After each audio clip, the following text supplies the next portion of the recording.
নিশ্চয়ই মনে থাকবে কয়েকদিন আগেই এক নাবালকের উদ্দেশ্যে তার বিরুদ্ধে অভিযোগ ছিল যে সে তার মা যিনি বিএলও তার সই নকল করে এনুমারেশন ফর্ম তুলছেন এলাকা থেকে।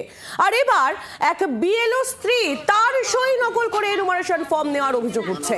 বিএলএ স্বামীর বিরুদ্ধে এই অভিযোগ।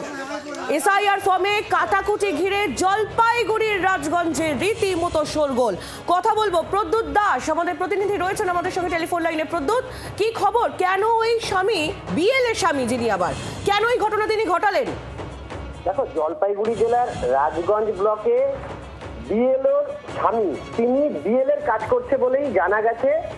তিনি তার স্ত্রীর বিএলও হয়ে ফর্ম তুলছেন বিভিন্ন বাড়ি বাড়ি গিয়ে। শুধু তাই না, সেই ফর্মে নাকি দাগ দিয়ে কেটে দেওয়া হচ্ছে, কোনো একটা অংশর পার্ট, একটা দাগ লাইন কেটে দিয়ে সেখানে তিনি নাকি তার স্ত্রীর সই করে দিচ্ছেন। এমনটাই কিন্তু অভিযোগের ভিত্তিতে ব্যাপক চাঞ্চল্য ছড়িয়েছে রাজগঞ্জ গোটা এলাকা, এবং বাসিন্দারা চিন্তিত। ফর্ম হাতে নিয়ে তারা বিক্ষোভ দেখাচ্ছেন, জানাচ্ছেন যে কিভাবে এটা সম্ভব। এই নিয়ে কিন্তু ইতিমধ্যেই রাজগঞ্জের বিডিওর কাছে তিনি কিন্তু এই বাসিন্দারা তারা দ্বারস্থ হয়েছেন, জানিয়েছেন বিষয়টি। বিডিও আশ্বাস দিয়েছেন খতিয়ে দেখার। ধন্যবাদ। বাংলার আওয়াজ, বাঙালির আবেগ, জি 24 ঘন্টা।